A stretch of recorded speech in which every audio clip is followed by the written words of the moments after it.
Presley, the Memphis Flash, the Hillbilly Cat, the king of Western bop, the king of rock and roll. He went from regional star to arguably the most famous male celebrity of the 20th century in just 2 months. And only a short time after that, he released his first album, permanently cementing himself as an American music legend. After a year on Memphis-based independent label Sun Records, recording powerhouse rockabilly records and constant touring, it was all starting to pay off. By mid-1955, a couple of his singles, Baby Let's Play House and I Forgot to Remember to Forget, were starting to see national chart success. But Sun was a regional label, and label head and producer Sam Phillips was cash poor trying to keep up with a star of this magnitude. And it just so happened Elvis had caught the attention of a man who, for better or for worse, would change the direction of his life, Colonel Tom Parker. A former carnival huckster, Parker had managed Eddie Arnold and Hank Snow, and had connections not only to the publishing industry, but RCA Records. By November of 1955, the Colonel had convinced RCA to buy Elvis's contract from Sun Records for $40,000, which would help Sam Phillips out immensely and allow him to put money into his new discoveries, Carl Perkins, Johnny Cash, and Jerry Lee Lewis. It took a little convincing from Elvis to record the song he believed would be the perfect first single. Mae Axton and Tommy Durden had approached Elvis with a demo performed by a local singer named Glenn Reeves, featuring a rather morbid song about a hotel at the end of a lonely street. He was so convinced of its potential, he brought it to his first RCA recording session in Nashville. When A&R man Steve Scholes brought the finished recording of Heartbreak Hotel back to New York to play for the bigwigs, they were less than impressed, saying it didn't sound anything like those Sun records. Carl Perkins had just released Blue Suede Shoes, and they immediately second-guessed themselves as if they had signed the right artist. But Elvis's instincts paid off. Heartbreak Hotel went to #1 on the Billboard charts for 7 weeks, and did 17 weeks at the top of the country and western charts. With such a meteoric rise to stardom, it only made sense to release an LP. The album Elvis Presley was born out of 3 RCA sessions, as well as some unreleased songs from Sun Records that was part of the $40,000 deal with Sam Phillips.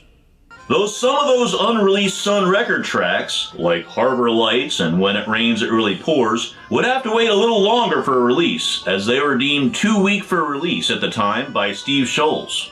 The album would be released on March 23, 1956, and spent 10 weeks at the #1 spot on the Billboard charts.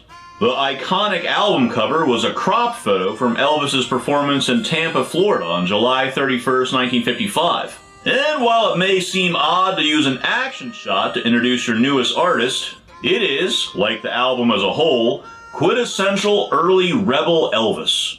No wonder it would go on to inspire the Clash's 1979 album, London Calling. Outside of Elvis's gospel albums, I feel that this is the most personal album of Elvis's career. This is Elvis Presley. Track 1. Blue Suede Shoes. Blue suede shoes. Blue Suede Shoes was written and originally performed by Elvis's former Sun Records label mate, Carl Perkins. Carl was playing a dance in October of 1955 and spotted a couple dancing near the stage. Between songs, Carl overheard the boy say to the girl, don't step on my suedes." The girl was beautiful, and it bothered Carl that this guy was more concerned about a stupid pair of shoes than his date. Carl went home that night and couldn't find any paper, so he wrote the song in an old potato sack. Carl cut the song at Sun Studio on December 19, 1955, and the record was released in January of 1956 with Honey Don't on the flip side. RCA suggested the song to Elvis, but as a close friend of Carl's, he didn't want to cut the song and steal Carl's thunder. Eventually, Elvis agreed to cut the song, but only if RCA would agree to hold off on releasing it until Carl's version had its time to shine. With Elvis on rhythm guitar and vocals, Scotty Moore on lead guitar, Bill Black on bass, and DJ Fontana on drums, they cut the track on January 30th, 1956 in New York City, with the record being released on August 31st, 1956. By mid-March, Carl's version had become the first single by a country artist to reach the #3 spot on the rhythm and blues charts. Unfortunately, tragedy struck only a few days later when Carl and his band were injured in a car crash on the way to appear on the Perry Como show. Carl could only watch from his hospital bed as his song went on to top 3 charts at the same time and earn a gold record. Elvis's version, releasing in August, certainly helped Carl after his version had reached its peak. Track 2, I'm Counting on You. I'm counting on you. I'm Counting on You is a country ballad written for Elvis by Nashville songwriter Don Robertson. Robertson had a long career of crafting country music standards like I Don't Hurt Anymore and Please Help Me I'm Falling, and even wrote a number of songs recorded by Elvis. Disney fans may know Don Robertson without realizing it, as it's Don who plays the piano parts for Gomer in the original Country Bear Jamboree. Elvis recorded the first version of I'm Counting on You on January 11, 1956, at the same session as another ballad, I Was the One, which became the flip side of Heartbreak Hotel. I'm Counting on You has long been one of my favorite ballads by any artist, and surprisingly, it didn't go on to become a country standard in the way that Don Robertson's other work has. In fact, there aren't even all that many cover versions of it. Most notably, Kitty Wells recorded the song on September 11, 1956. I'm counting on you. Her version is understandably more country sounding than Elvis's more atmospheric 50s ballad take on the song. Hearing songs like this, it's not surprising that Elvis's main focus when starting out was to be a balladeer. Rock and roll had other plans, but I'm Counting on You really showcases Elvis's power as a vocalist. Track 3, I Got a Woman. Well, I got a woman. I Got a Woman was written and originally performed by Ray Charles. While on tour during the summer of 1954, Ray was hearing It Must Be Jesus by gospel group The Southern Tones on heavy rotation on the radio. Oh, there's a man going around. Along with his trumpet player, Reynold Richard, Ray reworked the song with secular lyrics and a bridge inspired by Big Bill Bronzy's Living on Easy Street. Ray and his group cut the song on November 18, 1954 at Georgia Tech's radio station WGST, and the record hit the shelves in December of 1954, with Come Back on the flip side. Well, I got a woman. By January, it was number 1 on the R&B charts. Ray's cut of I Got a Woman came out while Elvis was still at Sun. Sam Phillips was known to reuse reel-to-reel tapes as a cost-saving measure, but it also meant that some things may have gotten recorded over. Along with a number of other songs, it's speculated that Elvis did a version of I Got a Woman at Sun, but it's lost to history. The song, however, did become part of his live set while at Sun, and there are tapes of him performing it. Elvis recorded the studio version on this album on January 10, 1956 at RCA's studio in Nashville, Tennessee, the same day he recorded Heartbreak Hotel. Elvis didn't see any chart success with I Got a Woman, but with a heavy train beat moving away from the gospel tinge of Ray Charles's original, it's one of Elvis's finest rockabilly tracks. Elvis would put I Got a Woman back into his set in the 70s, often pairing it with Amen, bringing the song back to its gospel roots. Track 4, One-Sided Love Affair. When it came time for RCA to put together an album for their newest artist, A&R man Steve Scholes sent Elvis a few demos of songs he wanted him to record. One of the only ones on the list that he felt was good enough to record was One-Sided Love Affair, written by Bill Campbell. Elvis's version is the first recording of the song, cutting it in New York City at that January 30th session Blue Suede Shoes was recorded at, and to my knowledge, no songwriting demo has ever surfaced. Joining Elvis and the boys on this session was classically trained virtuoso Shorty Long on piano. Long played on a number of sessions for RCA's other rock and rollers, not just Elvis, but Janis Martin as well. He'd also go on to write Rock Me My Baby for Buddy Holly's first album, The Chirping Crickets. One-Sided Love Affair was released as a single in August of 1956 with Money Honey on the A-side. Like with I'm Counting on You, One-Sided Love Affair never really took off, and outside of a few Elvis impersonators, there aren't that many covers of it. Mixing rockabilly vocals with boogie-woogie piano that wouldn't be out of place at a dance hall or an Old West saloon, it's not your typical rocker, but it has a great energy and memorable phrasing from Elvis. Track 5, I Love You Because. I love you because you understand it. I Love You Because was written and originally recorded by the blind balladeer Leon Payne in 1949. I love you because you understand it. His version went to number 4 on the Billboard Country and Western chart. Leon Payne saw more success as a songwriter, writing country classics like Lost Highway and They'll Never Take Her Love From Me for Hank Williams, and Blue Side of Lonesome for Jim Reeves. This is the first of 5 songs on this album that Elvis had actually recorded for Sun Records. In fact, I Love You Because was one of the songs recorded at his very first professional recording session on July 5th, 1954, which is most notable for giving the music world Elvis's first single, That's Alright Mama. That session was an informal audition, and before launching into That's Alright Mama, Elvis went through nearly every song he knew, which were mostly pop ballads, as Elvis saw himself as a ballad singer. Because of this, I think it's safe to say Elvis probably had the 1952 Eddie Fisher version of I Love You Because on his mind, rather than Leon Payne's country original. The sparse arrangement of Elvis's version highlights Scotty Moore's beautiful guitar tone, with a haunting, slow, jazzy style of playing. The version of I Love You Because on this album is a combination of 2 different takes, with RCA opting to take out Elvis's spoken word version, which was clearly inspired by Elvis's love of vocal groups, like the Ink Spots. Track 6, Just Because. Because we'll just be because. Just Because was written by Sidney Robin with Bob and Joe Shelton, but first recorded by Nell Stone's Hawaiians in 1929. However, the Shelton brothers did end up cutting the song in 1933. The Shelton brothers were an early country duo with tight harmonies in the vein of Flatt and Scruggs, and were one of the most popular country acts of their era. Elvis cut his version of Just Because on September 10, 1954 at Sun Studios. Elvis's version cranks up the tempo, not only showcasing Scotty Moore's insanely fast Travis-picking skills and banjo-style rolls on guitar, but also Elvis in all his rockabilly glory. When RCA released Just Because, it reached number 55 on Billboard's Top 100. Number 7, Tutti Frutti. Tutti Frutti, oh Rudy.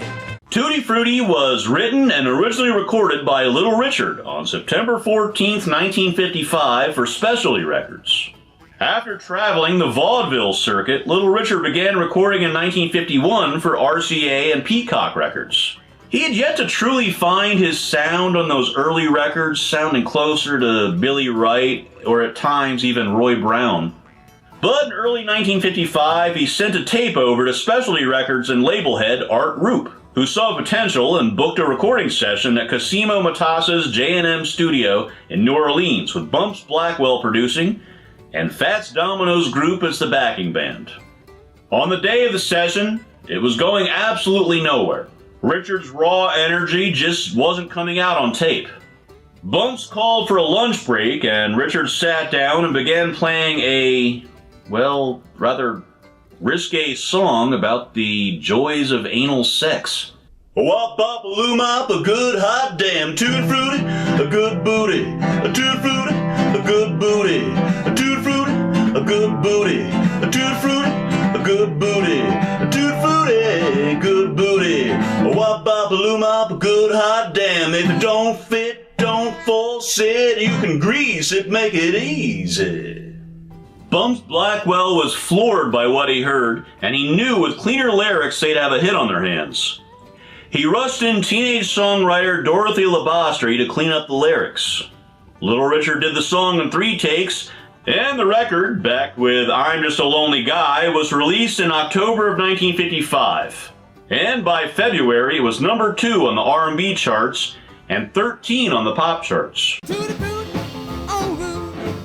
Elvis recorded his version at the January 30th, 1956 New York City session.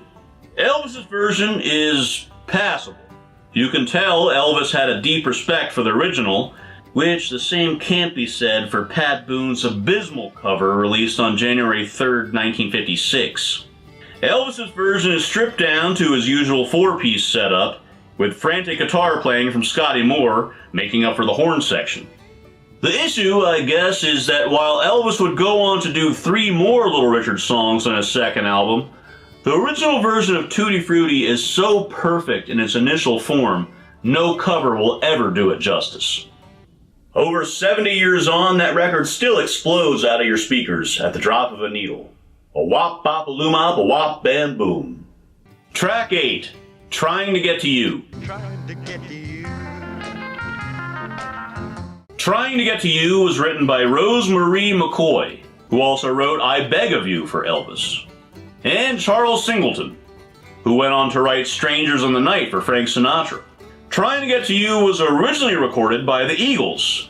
No, not the 70s country rock band, but a Washington, D.C. based rhythm and blues group who released their version of the song on Mercury Records in 1954. Trying to get to you. Baby, trying to get to you.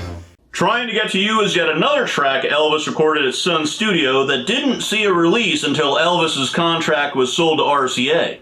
Though the Eagles were short-lived, their influence was definitely felt by Elvis. The original lead vocalist's mannerisms can be heard in Elvis's version, and it's a song that Elvis felt so strongly about, it's one of a few Sun Records songs that Elvis kept in his live set, all the way to his death in 1977. In fact, Elvis even did it at his 68 comeback special. Track 9, I'm Gonna Sit Right Down and Cry Over You. I'm gonna sit right down and cry over you. I'm Gonna Sit Right Down and Cry Over You was written by Joe Thomas and Howard Biggs, the team who gave us Write Me a Letter and Got You on My Mind. I'm Gonna Sit Right Down and Cry Over You was first recorded by Roy Hamilton in 1954 as the flip side for You'll Never Walk Alone, which hit 21 on the Billboard Hot 100. I'm gonna sit right down and cry over you. Elvis was a massive Roy Hamilton fan, and got to meet his hero at American Sound Studio in Memphis at what turned out to be Hamilton's final recording session. Elvis was at the same studio recording his 1969 album From Elvis in Memphis. Elvis was devastated when Hamilton passed away soon after at the age of 40, and not only covered his outstanding medical bills, but also all funeral costs as well. Elvis recorded his version of I'm Gonna Sit Right Down and Cry Over You at the January 30th New York City session. What stands out to me on this track is how clearly you can hear the 3 main influences on rock and roll on this one track: gospel, boogie woogie, and country. Elvis's version is at a faster tempo than the Roy Hamilton version, and while DJ Fontana keeps a steady train beat, Scotty Moore adds the right amount of Travis picking, all while Shorty Long plays a boogie pattern on the piano. A perfect backing as Elvis sings secular lyrics and a melody clearly influenced by up-tempo Southern spirituals. He may not hit some of those more operatic notes as the Roy Hamilton version, but here you can tell Elvis grew up singing in the church. Track 10, I'll Never Let You Go, Little Darlin'.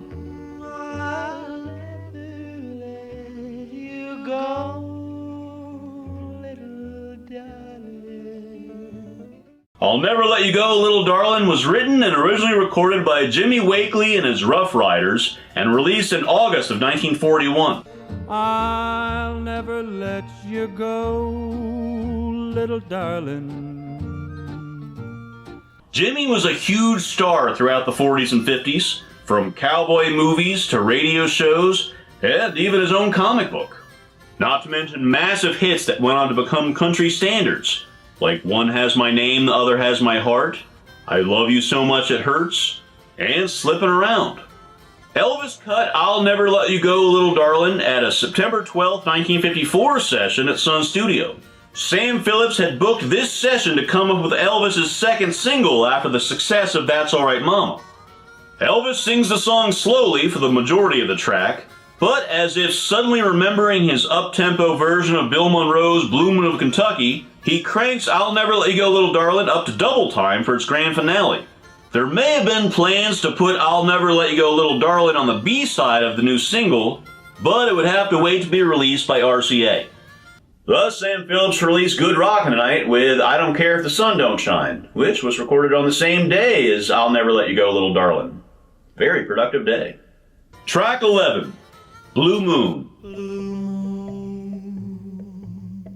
Blue Moon is an American standard written by Richard Rodgers and Lorenz Hart in 1934.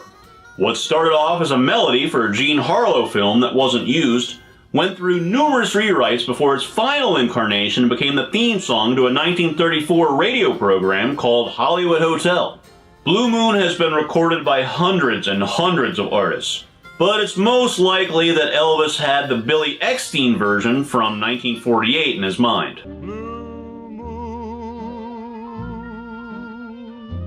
The exact recording date is unknown for Elvis's version of Blue Moon, but it's another track from Elvis's Sun sessions.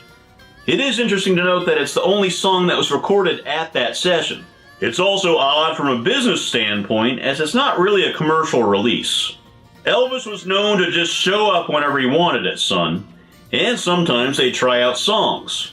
In this case, Elvis took Blue Moon at an extremely slow pace, while Scotty Moore's muted strings and finger tapping provided a horse trot-like sound as the backing. As this wasn't a formal session in any way, it's interesting to point out that Elvis didn't have the lyrics in front of him and forgot the words to the bridge.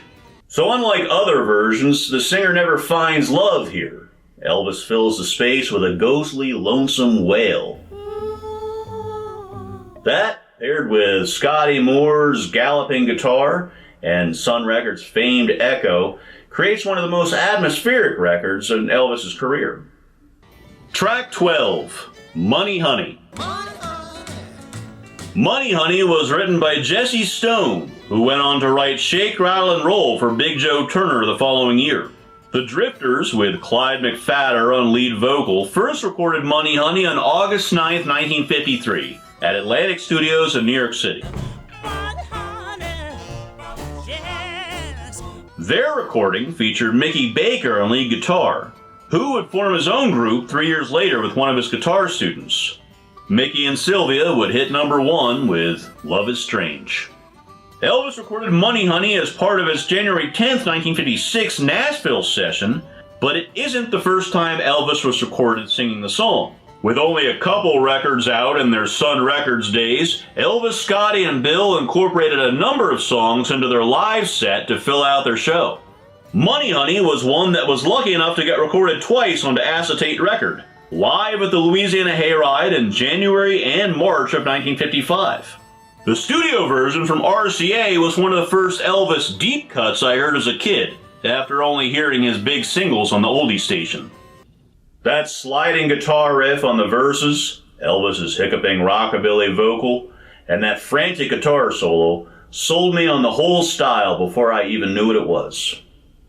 With 12 songs running the gamut from country and blues to rockabilly, wrapped up with an iconic album cover, Elvis Presley is a solid album from the first era of rock. But through archived letters from Steve Sholes to Elvis, we see how different it could have been. Sholes sent 2 letters and a number of demo records to Elvis with a list of songs he felt would be perfect for him. Of the 16 songs sent to him, Elvis chose 3 to record, only 2 of which ended up on the album, One-Sided Love Affair and I'm Counting on You, while the third, I Was the One, became the flip side to Heartbreak Hotel. As for the rest, well, what if Elvis had let the studio heads call the shots? Did they actually have good ideas on material for their new artist? Let's take a look at some highlights from Steve Sholes' list. I Need a Good Girl Bad. I need a good girl bad. Written by Cy Coben, who had written A Good Woman's Love for Hank Locklin. I wasn't able to find out who sang the song on the demo sent to Elvis, as the first release version was released after Elvis passed on it by Wade Ray in June of 1956. It's one of those country and western swing type songs that came out just as rock and roll was hitting the scene. The aging artist sees the changing tide in popular music and tries to adapt. A valiant effort though, and I could hear Elvis doing it at a faster tempo. Doorstep to Heaven. Oh Lord, I'm standing on the doorstep to heaven. Written and originally recorded by Leon Payne and released on the Starday label, this is a very nice country ballad. I could even hear Elvis recording it. But with Payne's I Love You Because and Jimmy Wakely's I'll Never Let You Go Little Darlin' already included on this album, I think it would have felt redundant. Lookout Mountain. Lookout mountain where our hopeless lovers must be. Written by Joe Green, who wrote Across the Alley from the Alamo for Woody Herman, Lookout Mountain is the one rejected track I wish Elvis had reconsidered. Originally released by Mercury Records artist Chuck Miller on January 1st, 1956, it's a moody song about blood-red lilies, one-eyed pigeons, and ghosts rising from the swamp, set against a jazz chord turnaround later made famous by the Stray Cats on Stray Cat Strut. I guess it didn't get much further than Elvis hearing the record. What an oddity it would have been in his discography. Pins and Needles in My Heart. I've got pins and needles in my heart. Written by Fred Rose, who co-wrote a number of songs with Hank Williams, Pins and Needles in My Heart was a popular song for country artists in the 40s and 50s. First recorded by Bob Atcher and Bonnie Blue Eyes in July of 1942, it was the October 1945 version by Roy Acuff that Steve Sholes sent to Elvis. Out of all the songs that Steve Sholes sent, this seems to be the one that he pushed the hardest. But it too was rejected. It's a great example of a country breakup song from this era, and countless country legends agreed, including Hank Williams, who made it part of his live set. And I think Elvis would have done it well. Though I wonder if he chose I'm Counting on You over this one, as the arrangements would have been pretty similar, while I'm Counting on You is a little bit more positive.